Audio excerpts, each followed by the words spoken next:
If you know the V3 mono amplifiers, you know they are amazing amplifiers. With one odd exception, they run really hot. Last week I released a video where I did 5 different passive methods to cool them down, and we got some tremendous results, genuinely making them run very cool. That's the 5 mod version there you see on the television. Went from stock, did 5 different modifications, and got outstanding results. I'm genuinely pleased, and I saw no need to go further. However, some people did comment with a few other suggestions, and I thought I would at least try one of them. And that was, why don't you turn the amplifier upside down and put a heatsink on the bottom, making the bottom the top?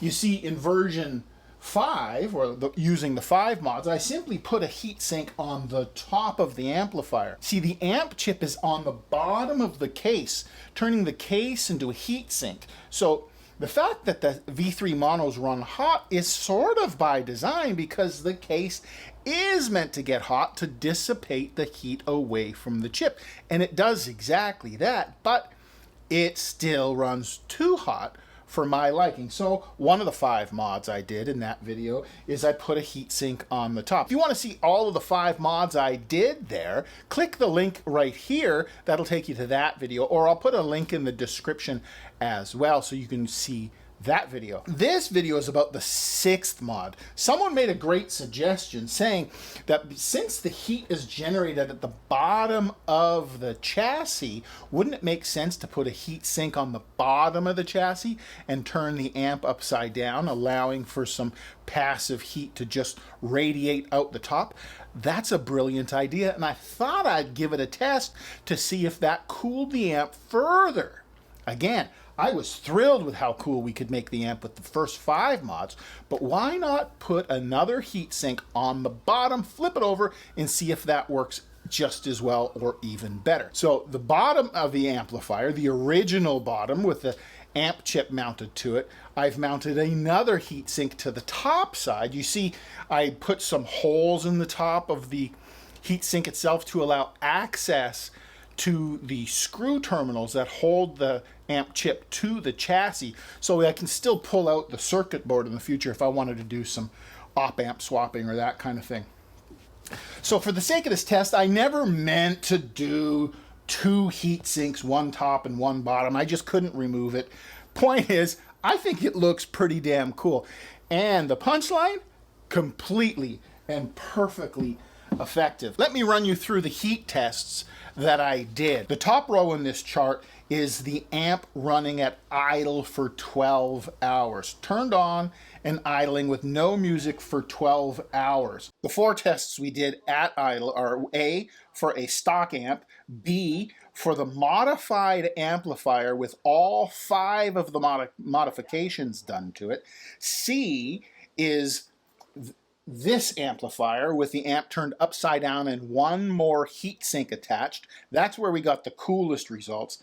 And we'll get to D in a minute. The row below it is the same 4 tests of the stock amp, the modified amp with the 5 modifications, and then the amp with the additional heatsink turned upside down. And what we can see from this screen right here is the stock amp hit a max temperature of 110.6 degrees Fahrenheit for the stock amp. The amp modified with 5 modifications, the first 5 modifications from the first video, got us a remarkable 92.8 degrees Fahrenheit operating temperature while under load after playing music for 1 hour. That's the hottest it could get with those 5 mods.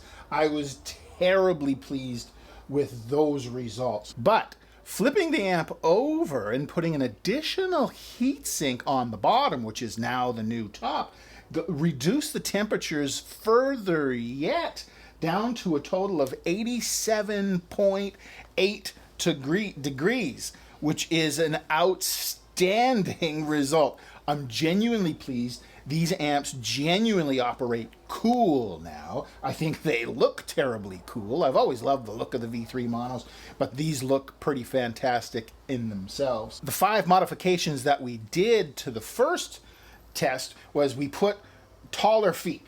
Here, you can see here in the middle that the middle amplifier, the 5 mods, sits higher off the surface than the stock amplifier. It's got much taller feet, giving it much more airflow underneath where all the heat is generated.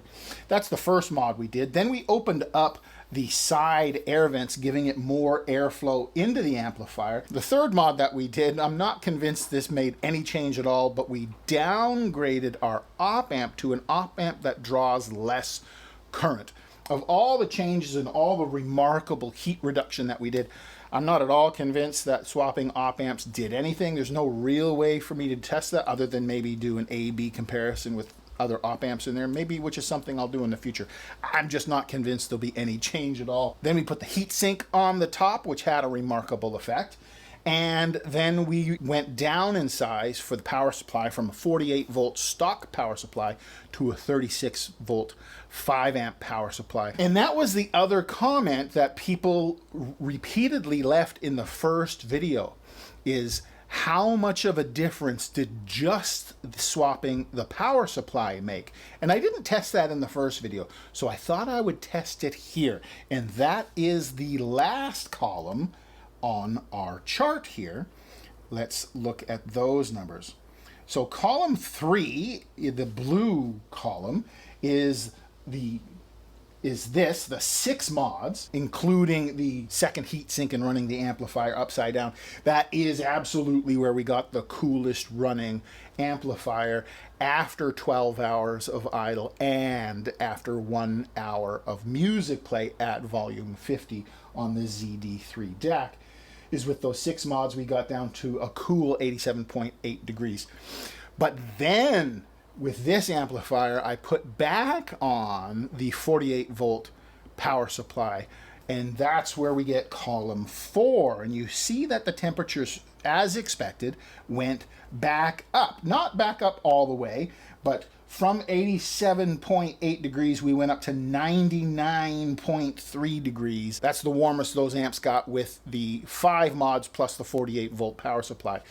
So it would appear that the 5 mods on their own account for about half of the temperature reduction that we got, and the power supply itself accounts for the other half of that temperature reduction.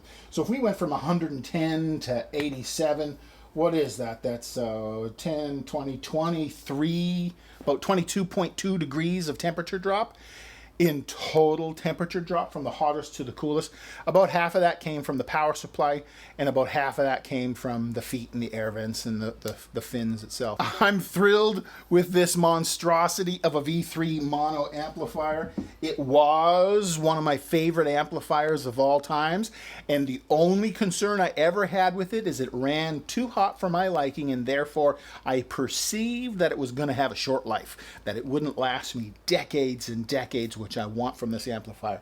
I am absolutely satisfied that this amplifier running this cool will now last me decades. If you've made it this far, can you do me a favor and subscribe to the channel and leave a comment below and give it a thumbs up? That kind of thing tells YouTube that this is a video that they should promote to other viewers. That would really help the channel out. Thanks for watching.